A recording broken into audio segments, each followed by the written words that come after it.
I'll test it. Can you hear that? Showing levels. Well, did that work?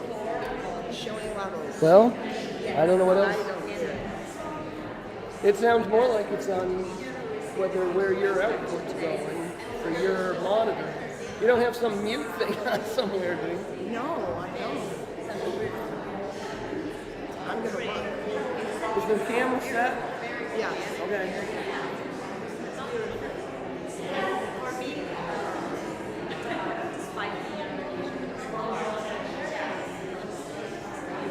Well, we're going to go pretty soon.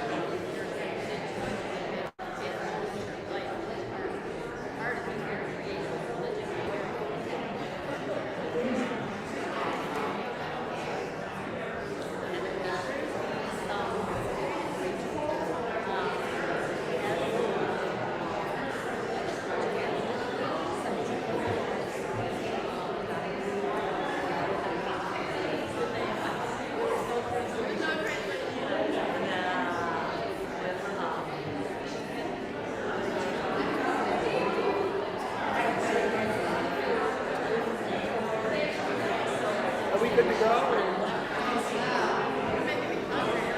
I think so.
everybody. Welcome, welcome. So my name is Reverend Angie Act, and I'm so happy that you're all here tonight. So is there anybody, oh, okay, speaking in the mic, okay. Is there anybody that's here at this service for the first time at a service like this? Okay, welcome. So I just want to read you a little bit about what the service is about. So this worship service is based on the religion of spiritualism. It started here in Western New York in 1848. Spiritualism believes that life continues after the physical change called death, and that God is a loving God who wants only our greatest good. We are spiritual beings having an earthly experience as we learn lessons for our individual growth. Spiritualism firmly believes that the gateway to reformation or change for the better is always open to each of us. So one of the things that we love about this service is bringing people together, like people you haven't seen in a while, and meeting new friends. So we would love it if you take a second and turn to the person next to you and just say hi.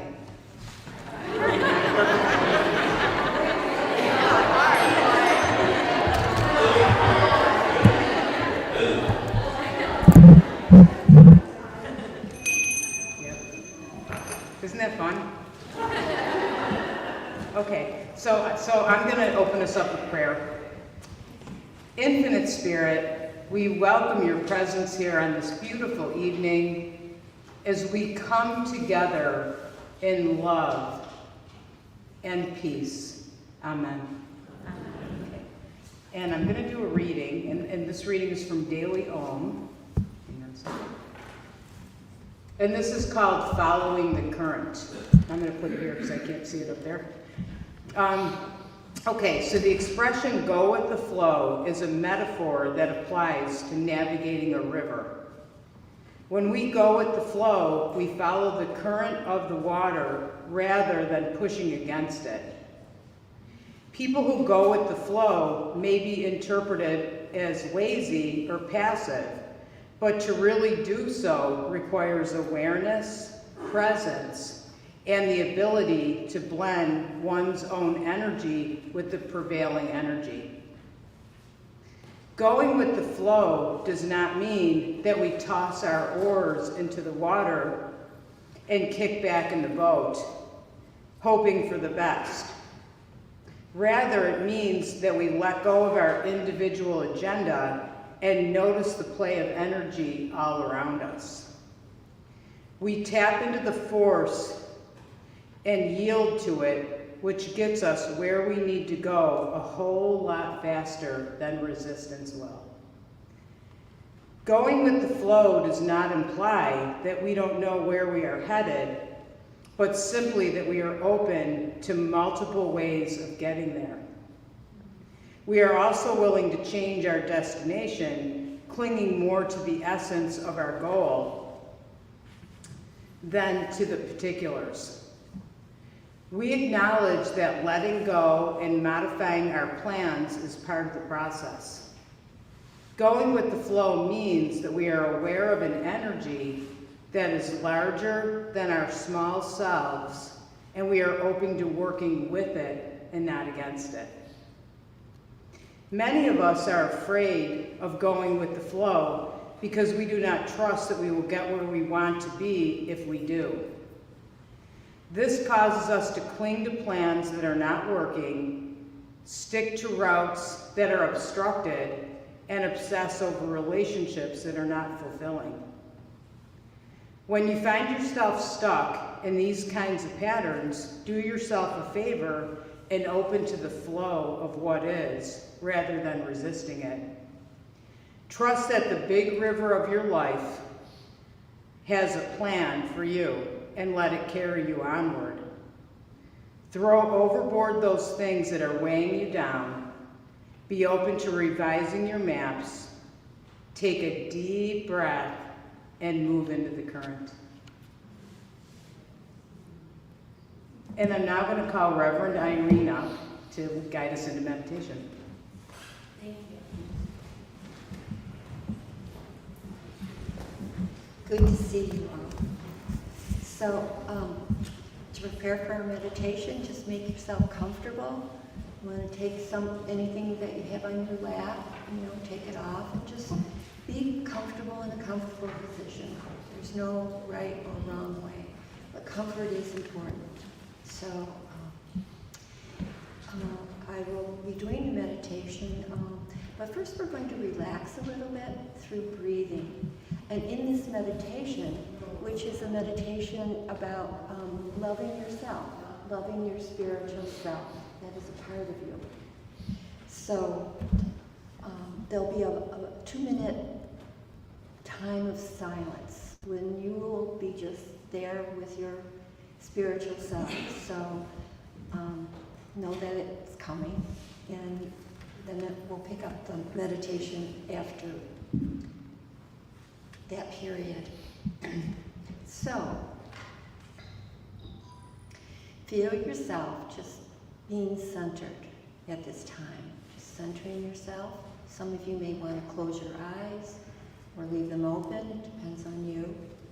But we'll start with a breath, a nice exhale, just exhaling any thoughts of the day, any hurry, worries, any busyness. We just let it go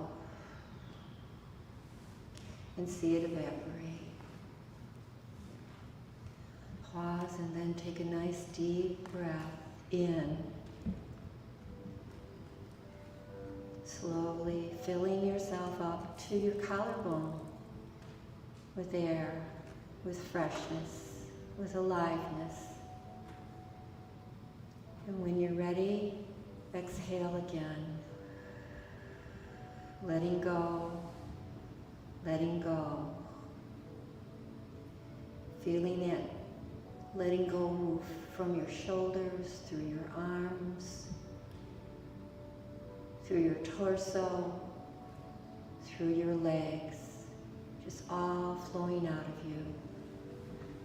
Emptying yourself. And then at your own pace, inhale again. This time, feeling peace entering you. Peace and relaxation.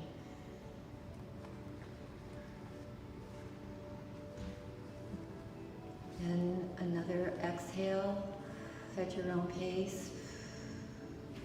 The final whispers of the day, just temporarily leaving with your exhale. And you're moving forward as you take in new fresh breath, feeling more at peace.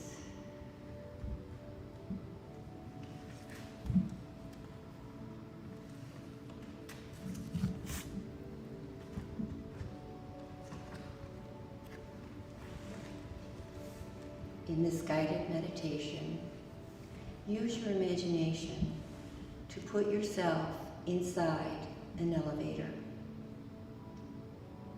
The door closes and you feel yourself going up. As you do, you feel a lightness in your being. It's as though everything of the earth is falling away and you are becoming lighter and lighter. You feel every concern that you have ever had fall away from your mind. Every emotional disturbance is gone from your emotional body. You are becoming light, becoming light, becoming light, and you realize that you are light, and that light fills the inside of the elevator. You feel the elevator stop, the doors open, and you step out into the vastness of forever. Around about you is every conceivable scene of beauty and light, and you are a part of that light. You feel yourself going forward. Before you, there stands a figure, glorious, radiant figure. And as you approach, it holds out its arms to you for an embrace. And it embraces you. And as you look up into its face, you see yourself. The radiance and the power of it seems to wrap around you, and you recognize that you are one with it. And as you are enfolded in its embrace, you feel yourself becoming consumed in it, a part of it, until there is nothing that separates the two of you. You have become one. You feel that oneness. You sense it in every part of your being.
You feel yourself being drawn back to the elevator.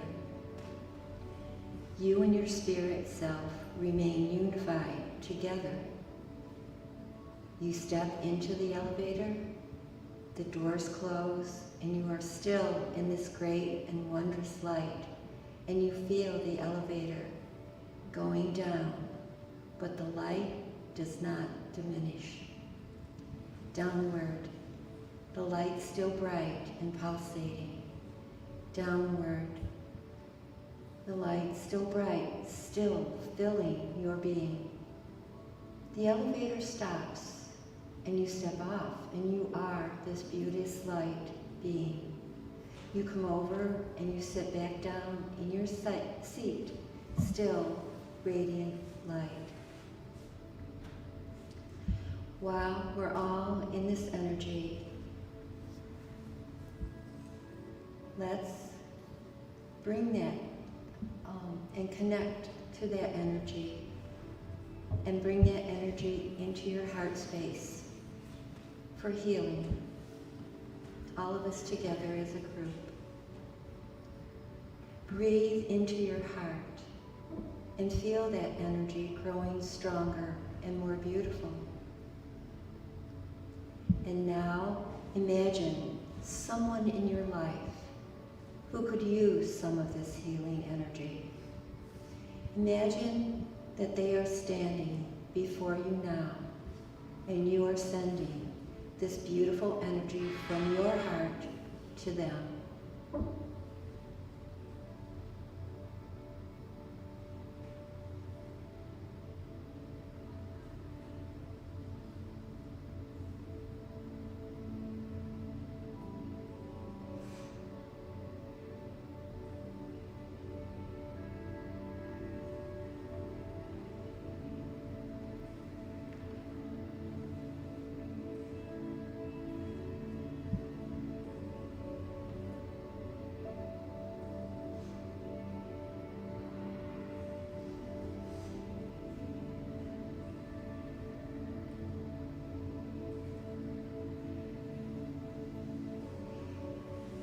Now imagine others in your life you'd like to share this healing energy with. And imagine them before you and surround them with beautiful healing light coming from your heart.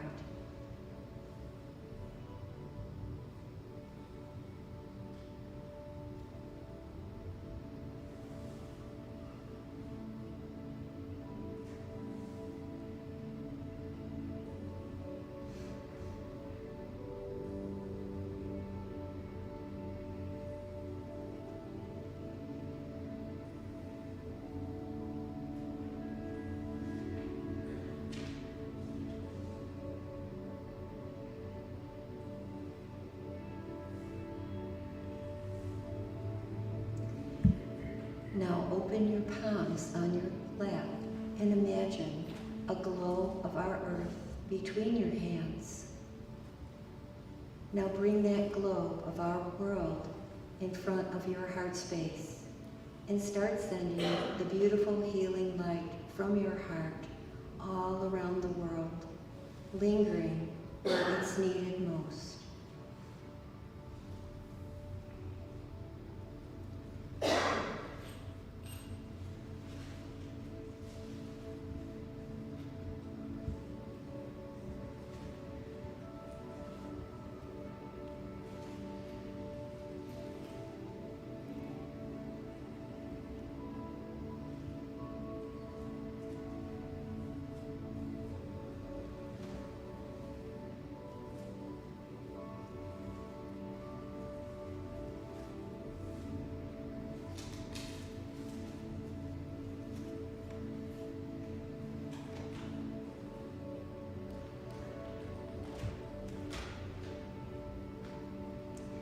And now with your eyes still closed, send out to those on the absentee healing list as your loved ones' names are read.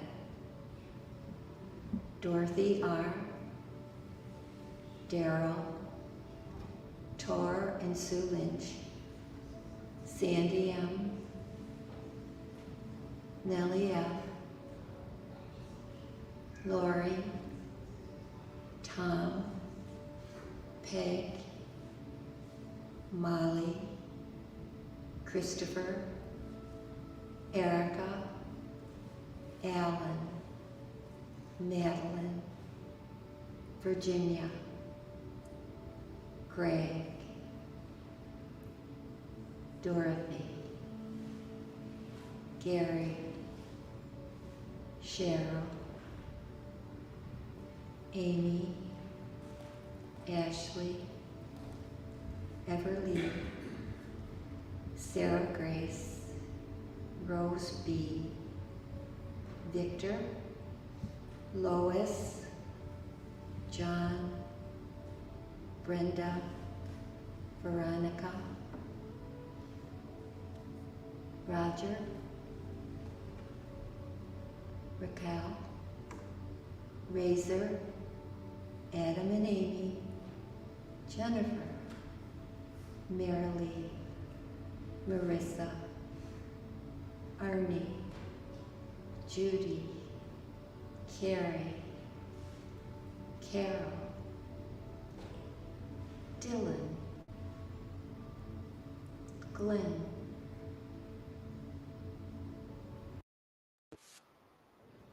Lucy, and Carter.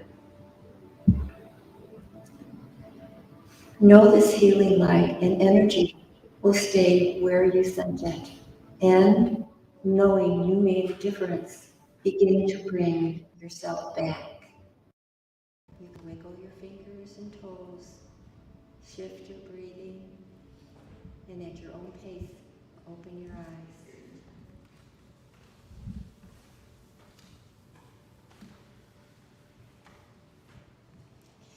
Okay. And one last thing we'll do, just to cap it off, we'll spiritual that you have on the order of service.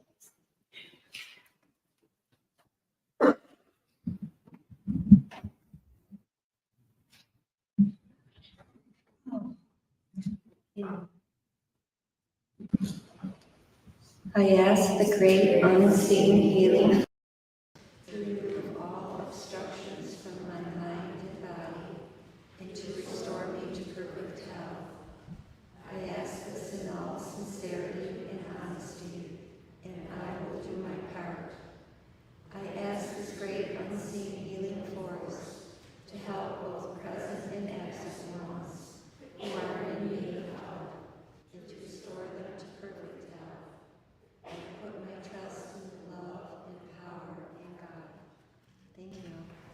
science.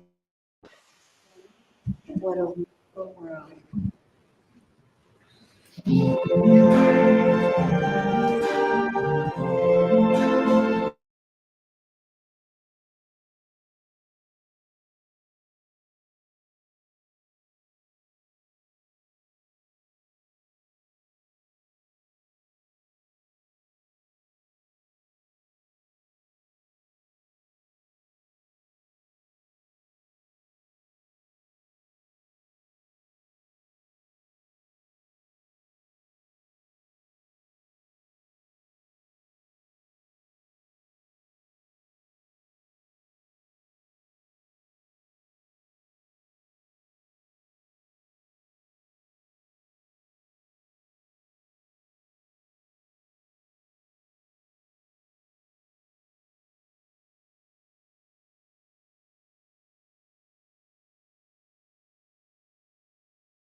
Thanks, Irene. Wasn't that a beautiful meditation, everybody? Yeah. And you know, with that healing, I just want to say, we can do that all of the time. You know, we can send healing. Like if there's somebody in our lives that, you know, you just know needs some extra energy, just bring that light down, you know, and bring it to your heart and imagine they're there and just send to them. It really works. Okay, so we've come to the next portion, our inspirational speaker. And tonight who's here is Michelle Paterniti, who's a good friend of ours. And I'm just going to read you her bio before I bring her up. Reverend Michelle Paterniti is a gifted medium, spiritual teacher, and healer who has dedicated her life to helping others connect with their spiritual selves. She was born with a unique gift, the ability to communicate with spirits and connect with the divine realm from a young age, and has since used this gift to help guide others on their own spiritual paths. Growing up, Michelle was known as a child medium, and her abilities were often misunderstood by those around her. However, with her own inner strength, she learned to embrace her gift and use it to help others. With that in mind, Michelle decided to become a reverend and started studying various spiritual practices and healing modalities. She felt that her true calling was to help others connect with their own spirituality and find a deeper sense of purpose and meaning in their lives. So she decided to start teaching. Although she is self-taught, Michelle credits her learning at Fellowships of the Spirit to bringing it all together for her in a way that made sense. Michelle is also a gifted healer who uses a variety of modalities to help her clients release blockages and connect with their inner selves.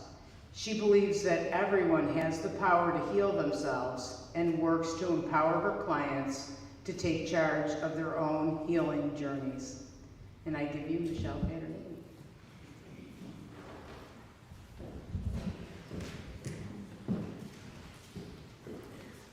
Hello. I'm excited to be here. I love speaking, and I love, when anybody ever asks me to speak, I always like to talk about stuff that happens to me, good or bad, and I like to talk about personal things so that I can talk from the heart. So this is going to be a deep one today. So about 3 months ago, I almost died. So I had a near-death experience. They call it an NDE. It has abbreviations, right? My friends literally saved my lives. One of my friends knew that I wasn't feeling very good, and she couldn't get a hold of me after a few days.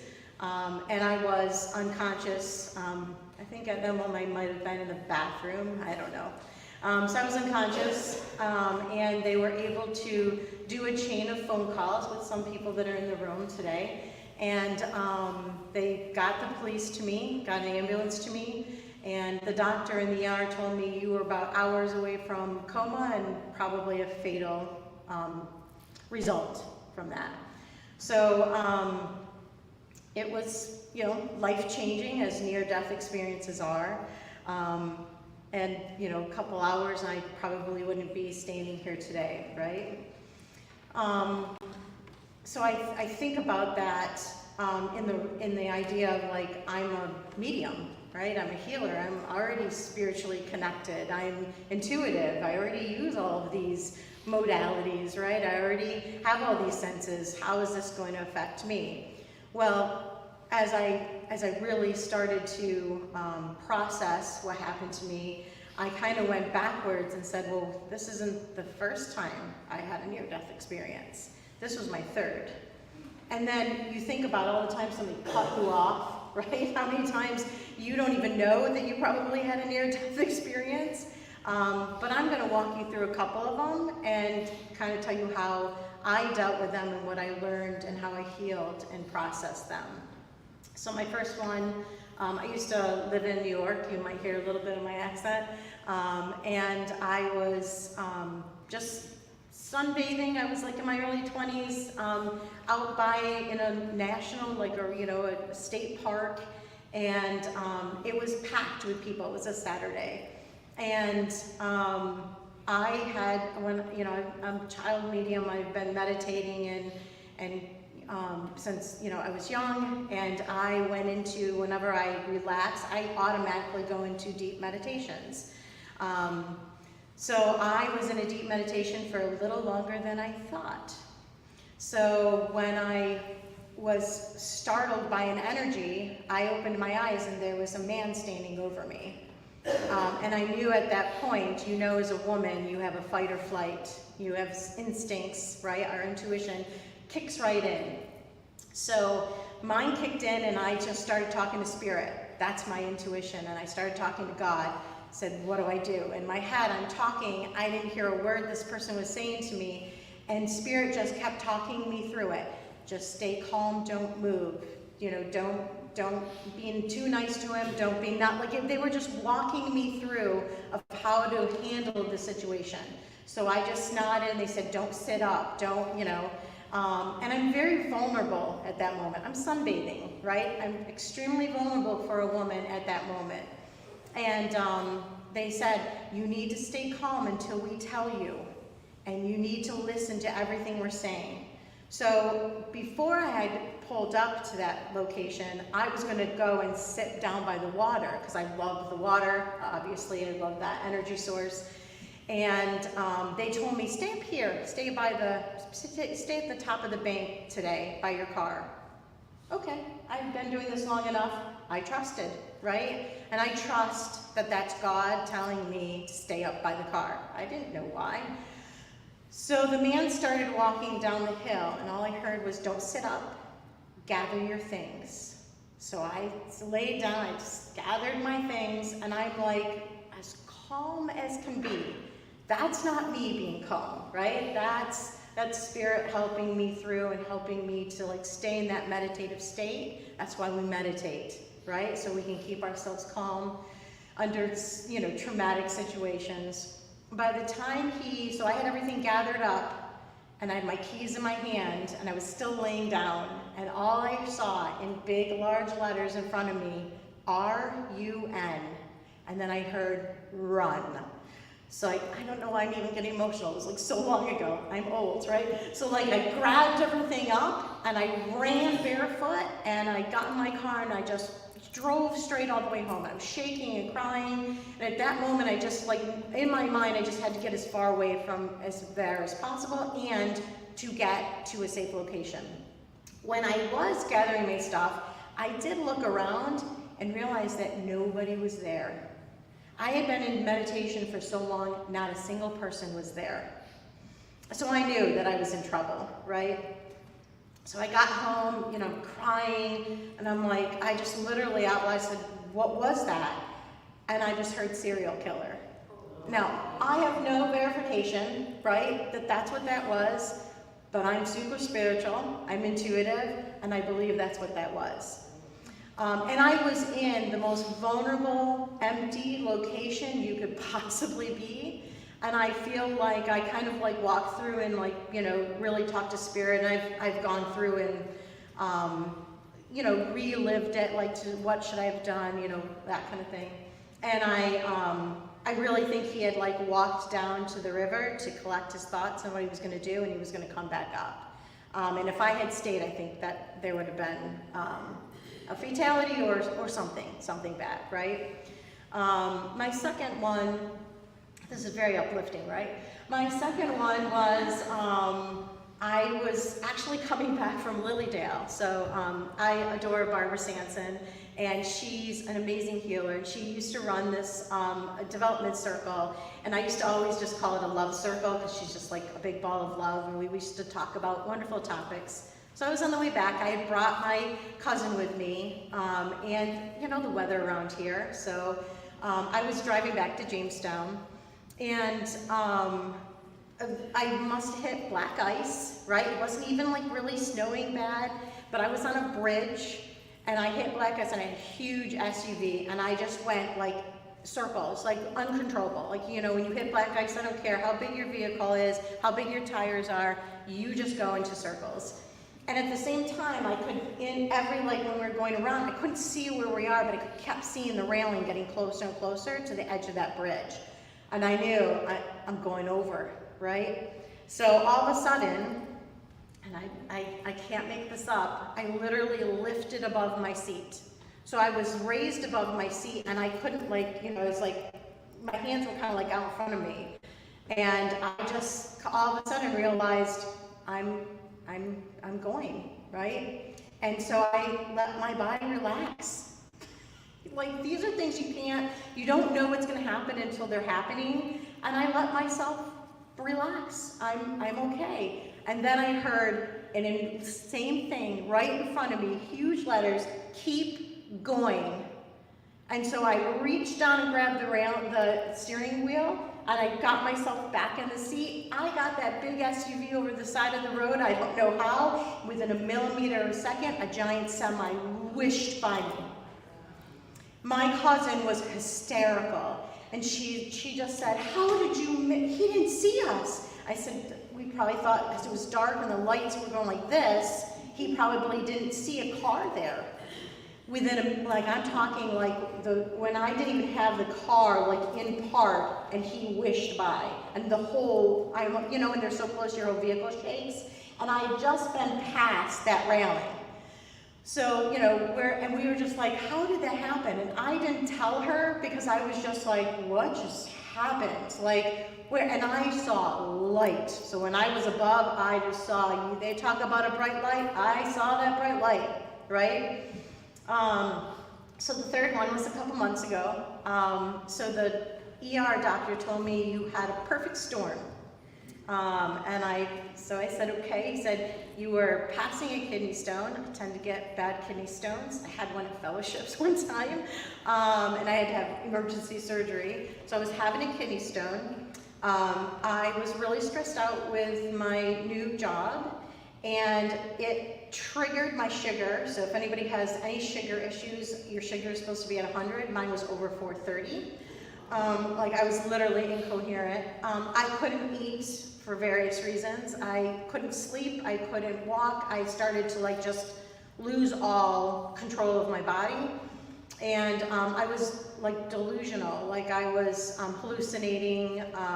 If anybody's ever knows, if there's nurses in the house or doctors, they understand, or anybody else who has any kind of diet. And I've never been a bad diabetic. Like my sugar's always been in control. They never really considered me a full diabetic. They did after that, right? And so by the time that, so what happened is my friend couldn't get a hold of me, and I literally had been blacked out for so many times, I couldn't like lift the phone. Like I was so weak, I couldn't lift it up to even like hit something. And I had crawled like to the bathroom, to like the sofa, and my friends got a hold of the police to come and get me. I crawled to the door, like I must have been blacked out, but he had pounded for so long. I came to the door and then the ambulance came. And the doctor just said, I want you to listen to whatever these nurses tell you. And I'm like a good patient. Like, I'm like, whatever you tell me, I do. What do you want me to do? Sure. Like, yeah, I have no issues with that. I'm not a hard patient.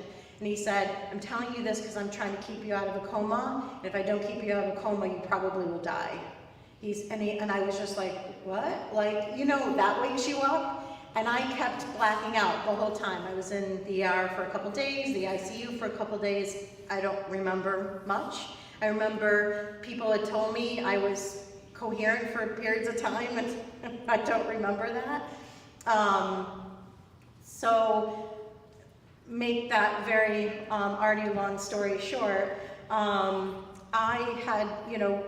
I had some of those near-death experiences. As a medium, what do I do again? I went right into talking to God, talking to Spirit, and I just literally said, I know I've sent you guys out to help other people. I need you all here right now. And I said, I need help, I need healing, and if this is for my highest and best to be here right now, I want to be here. I still want to live. I don't want to die. And I said, but if it's my time, I actually said, I'm okay going. And I was shocked. Like that was like, when I processed it later, I was like, okay, I've had some growth in the last couple of years, right? That would be something I would worry about or, not want, and I was okay with it. So then I had, spirits, I always call them my peeps. My peeps stepped in and I saw all of them, and the only message they gave me that I could remember was that it wasn't my time and I still had work to do. And I accepted that and said thank you. And when I was unconscious, I could feel healing hands on me.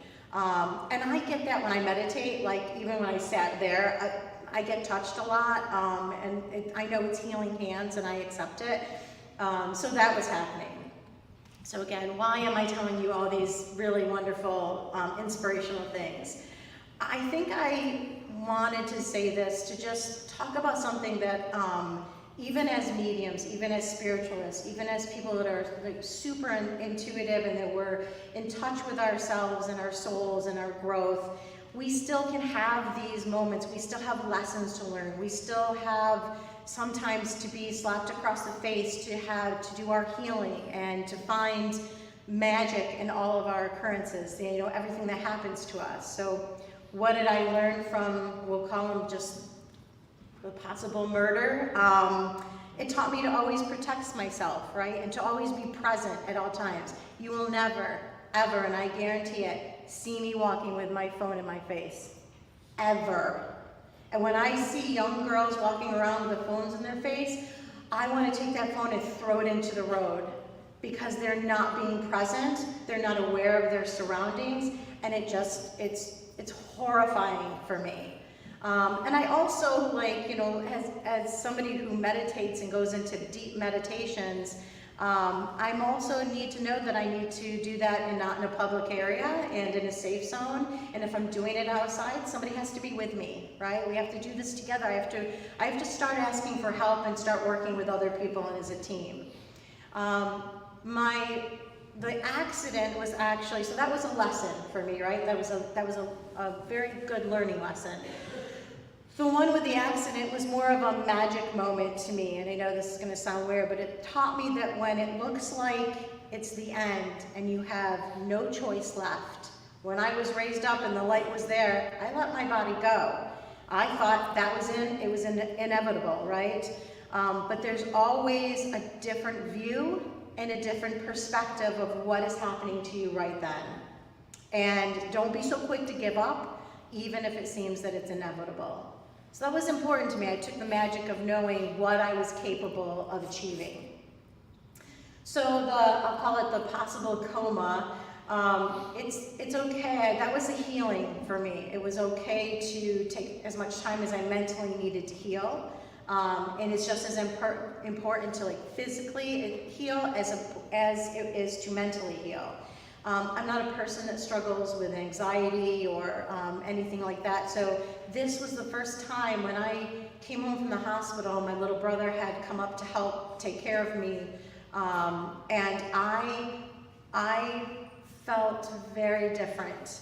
So, you know, you have those, people talk about those near-death experiences and they say they feel like a different person, they think different, they see things differently. That was a big one for me, and I am a different person because of it. When my little brother was there, I kind of just sat and like stared into like nowhere.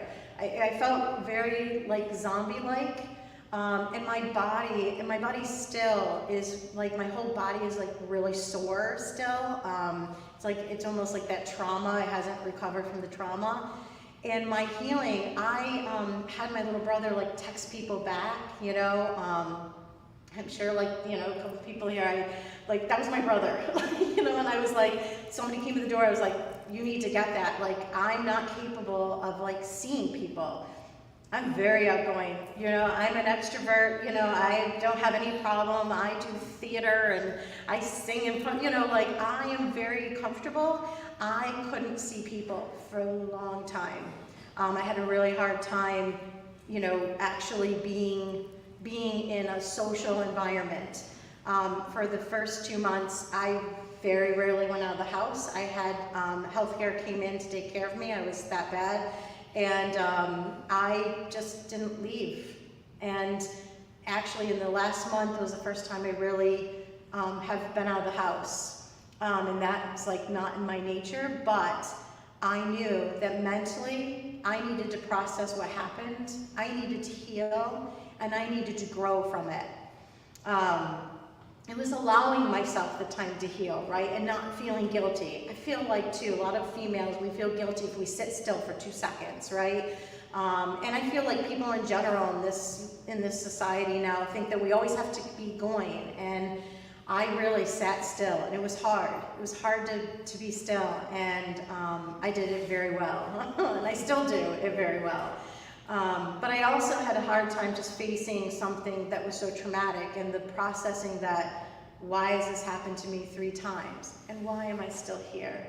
You know, and what is my purpose? And so if I leave you with anything, it's that I hope that this helps you stop and be present in your life and try and look and find the lessons, the healings, and the magic in everything.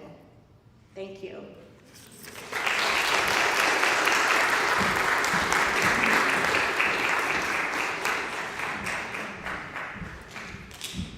Thank you so very much.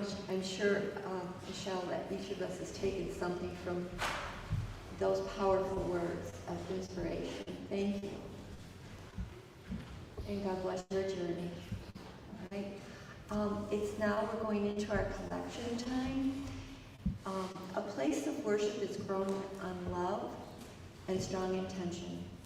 We ask for your support as we strive to grow in love and understanding. As the baskets are passed, we invite you to offer both your spiritual and your monetary blessings.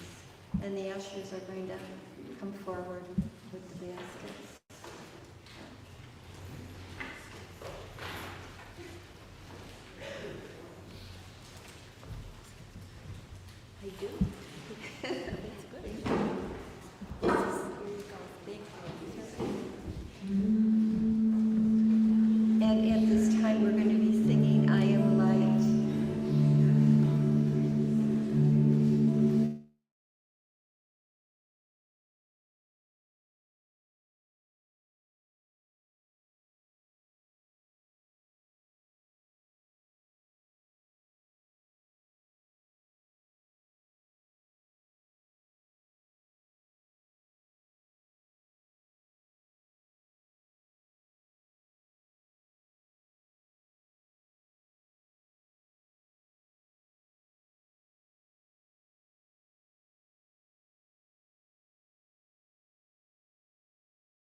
I'm going to ask a blessing on those offerings. We are grateful for these gifts. May their blessings grow as this place grows in faith, in service, and in the healing power of love. And thank you. I have several announcements. And the first is about the Guided Intuitive Development Circle. Join Angie online through Fellowships of the Spirit for a guided intuitive development circle every other Tuesday night at 7. Develop confidence in your intuitive and mediumship abilities. Each circle will begin with a guided meditation, followed by a lesson taught to help you deeply connect to your natural intuitive abilities. Then we will practice what we learn. So this teacher, this lady, is all about practicing what you learn so that you take it within yourself. So people of all different levels, intuitive development levels, come to this, and so you can get more details online at Fellowships of the Spirit. And Fellowships of the Spirit is thrilled to be offering a combined spiritual insight training again this year with both parts, 1 and 2, over 4 days. This experiential spiritual retreat combines learning about meditation, healing, and mediumship. Reclaim your spiritual gifts and take your intuitive abilities in healing to new levels. This transformational workshop provides a solid foundation for spiritual growth. And I will say it is transformational. I've taken it, parts of it twice, and it's people from all the states. People fly in from across the nation and can come in. You meet interesting people as well who are interested in their intuitive abilities and developing them. So, and you do lots of exercises that show you what's possible, or directions you might want to move in. So this, it's spiritual insight training. It's offered 4 different times this year: March 21st through the 24th, July 18th through the 21st, August 15th through the 18th, and September 19th through the 22nd. And in case you didn't memorize that, you can find those details on Fellowships of the Spirit's website. Within a few weeks, Fellowships will have details online about its exciting new summer programs, including a mediumship retreat with Mark Thomas and an advanced mediumship retreat with Angie App. Medical intuitive Tina Zion will teach this summer, as well as so much more.